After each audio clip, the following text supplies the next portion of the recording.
Well, welcome to the 700 Club. The heat is on, and President Biden is caving to the pressure. In a stunning turnaround, he's ordering U.S. intelligence to get to the bottom of the origins of the coronavirus. And he wants to get it done within 90 days. Did an accident happen in the Wuhan lab? If not, where is the host? And does Dr. Fauci know more than he's disclosing? CBN's Abigail Robertson has the latest. The leaders of the National Institutes of Health remained united in their testimony Wednesday that they strongly believe COVID-19 originated naturally. I think the most likely mechanism by which SARS-CoV-2 arose was a natural process of transfer from an animal to humans. But Dr. Francis Collins, head of the NIH, did concede he wants every possibility explored. We cannot exclude the possibility of some kind of a lab accident. With recent reports, 3 Wuhan lab employees were hospitalized in November of 2019 with COVID-like symptoms.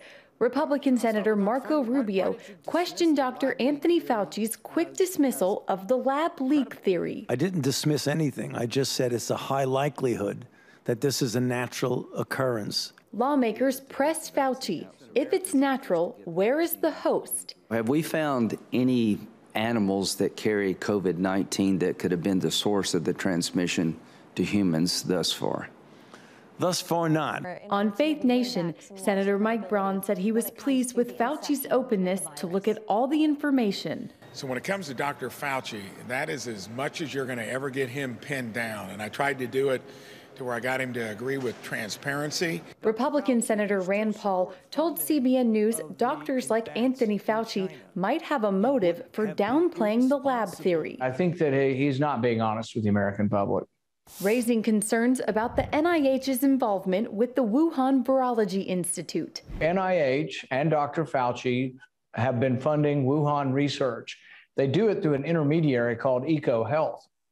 Interestingly, when they investigated whether this virus came out of a lab or occurred naturally, they hired the head of EcoHealth to be in charge of the investigation. While Dr. Fauci acknowledged the funds, he categorically denies that any U.S. money went towards super virus studies in China. You didn't give money to the Wuhan lab to do gain-of-function research. That is correct. And he stood by the grant to the lab. The SARS-CoV-1, clearly the bats that have the viruses, that are the coronaviruses, are in China. As I said a couple of times, it's not in Fairfax County, Virginia, or is it in New York? It's in China. Even if Fauci's telling the truth, on Tuesday, the Senate passed Senator Paul's amendment banning any future U.S. funds going towards gain-of-function research in China to ensure it's never possible again. Reporting from Virginia, Abigail Robertson, CBN News. I think it looks clear that Dr. Fauci lied to Congress. He obfuscated, if I can use that term, and he's broken the law. And this guy was supposed to be the great expert, and he clearly was passing money on to manipulate these bat viruses. They in the natural order, they haven't found anything that transmits it, and yet we were being told, well, it was a wet lab in Wuhan, and they were messing around with these animals, and this thing jumped onto people. But that's not the way it happened. They were taking bats and dead bats in their blood, and they were looking at that, and then they were doing what was called gain of function. They tried to give it another function, and that function is what has killed people all over the world. And it's a shocking thing, but it was funded by your tax dollars. And I think, frankly, the man ought to go to jail. I think he's destroyed the economies of people. And now in India, they're still suffering and still burning bodies, and it's out of control. Why? Because some funded lab, and for the Dr. Fauci to sit in front of a Senate committee and just downright lie to them, it's a violation of federal law. And I, for one, think that there's no punishment that we can conceive of that would be appropriate to somebody that's done this to the whole world we live in. Well, unfortunately, the Biden administration at least is going to open the pages to see if we can't get to it, but hopefully there isn't another obfuscation. Well, in other news, Christian churches destroyed and millions of Muslims in labor camps. China's human rights record is atrocious. So what happened to an American who called out the Chinese government? John Jessup has that. That is right, Pat. China sanctioned the Reverend Johnny Moore for harshly criticizing the communist government's human rights abuses. Until his term expired a few weeks ago, Moore served on the U.S. Commission for International Religious Freedom. On CBN's Faith Nation program, he said one reason China targeted him is because he urged the Biden administration to focus on the regime's human rights abuses. I advise the Biden administration to continue in the path of the Trump administration, but to take a page from America's rivalry with the Soviet Union a generation ago, which was to put religious freedom and human rights front and center. And we have to do this. And I mean, the very fact that they've taken a desperate measure, which is a publicity stunt, basically, to sanction someone like me, demonstrates that they are sensitive. They are weaker than they want us to believe that they are. And we have to make a decision now, all Americans, Democrats and Republicans, that we are not handing our future generation to the Chinese Communist Party to do what they want with innocent people. Moore also said he considers it a, quote, high honor to be sanctioned by China, and he'll never stop speaking out for the country's Christians, Muslims, and other persecuted minorities. Well, authorities in San Jose, California are still looking for the motive behind Wednesday's mass shooting that left 9 people dead at a city rail yard. The suspect, a 57-year-old employee, allegedly opened fire shortly after 6:30 in the morning local time. That's when members of the midnight and day shifts overlap.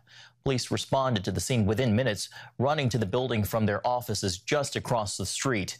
Officials believe the suspect set fire to his house before carrying out the attack, combing through his house and the crime scene for evidence. There have been more than 200 mass shootings in the United States so far this year. Well, turning now to the economy, as the job picture is still improving, the government reporting today that jobless claims fell to 406,000. That's the lowest since the pandemic began, as layoffs again slowed down with the economy improving. Still, Pat, back to you. Folks, we've shown it here. We've said all along, the government is paying people large sums of money not to work.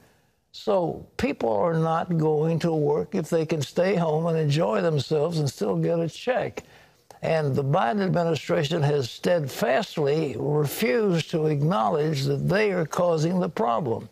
So there are many states now, Florida among them particularly, who have said no more, no how, we're not going to give this out, go back to work. And I remember seeing one man who ran a high-end restaurant. He had one in Florida and he had one in New York. The one in Florida, after they stopped giving out bonuses not to work, he said his phone was ringing off the hook with people who wanted jobs. The one in New York, he still couldn't open up as he wanted to on Mother's Day to the full extent because he couldn't find workers. And now it's even gotten into Starbucks and other places. They can't serve their customers. They've got to have limited hours. Why? Because the government is competing for business. And it's time that the American people get after these congressmen and the president and say, look, enough already. You are ruining the economy. John? Pat, you set up this next story perfectly. You might have noticed a lot more help wanted signs, which shows some businesses are struggling to find new workers. Many blame the monthly federal unemployment benefits. That's why a number of Republican governors plan to cut them off next month. Senior national affairs correspondent Heather Sells has more on the current job market and what it means for the economy. Across the country, as businesses emerge from the pandemic, they're facing a labor shortage. It's affecting everything from Main Street retail to the corporate world. This market I've not seen anything like this market. Executive recruiter Kristen Giles says employers struggle these days to find top talent. I have employers that I work with that are wanting to see, 3, 4, 5, 6 candidates before they make a decision. And unfortunately, there aren't 3, 4, 5, 6 quality candidates. The same story is playing out across other sectors like retail. But we are going to be short of workers for a while, and people are doing every creative thing they can to get people back. That makes this a workers' market, and they want more. From financial to benefits, we're getting requests for our healthcare program is at an all-time high. And businesses are digging deep. New hires at Amazon get a $1,000 signing bonus. McDonald's, Target, and Costco have also agreed to signing bonuses or higher wages. Chipotle will offer free college tuition.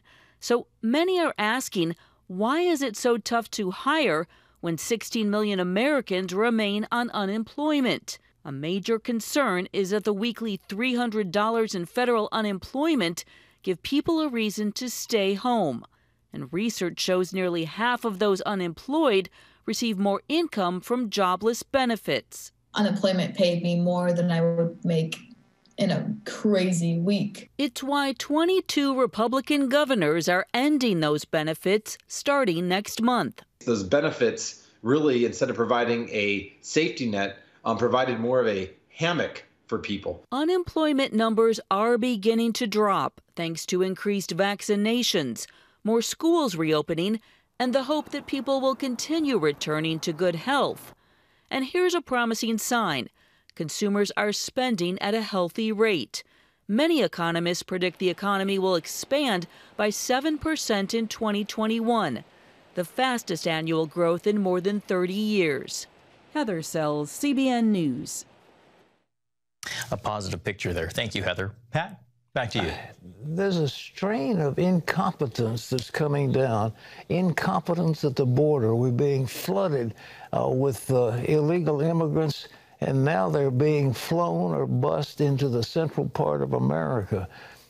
Incompetence because we refuse to close the border and make the appropriate deal with Mexico. Incompetence in terms of workers. There are so many mistakes being made, and it's getting worse and worse. And now there's a question, are they going to try to pack the Supreme Court? Are there other things being done, and especially H.R. 1? Are they going to try to change the election? It's just extraordinary how these people are fouling up, not to mention the crime wave that the United States is experiencing because of defund the police. And you ask yourself, is there going to be an end? Well, in my opinion, yes, there's going to be an end, and the end is going to come in the fall elections when it's going to take just a few seats. As a matter of fact, about 5 seats in the House of Representatives will flip the majority from the Democrats to the Republicans, and then Nancy Pelosi will no longer be the Speaker. And these elections, including the one in Virginia that's coming up very shortly, are going to make a big difference, and the people need to speak out. And I think it's going to happen, and I believe that our country the Lord isn't going to destroy America yet, but boy, they sure are. It's like the hand is on the throttle, full speed ahead to chaos. And we don't want that for our children and grandchildren.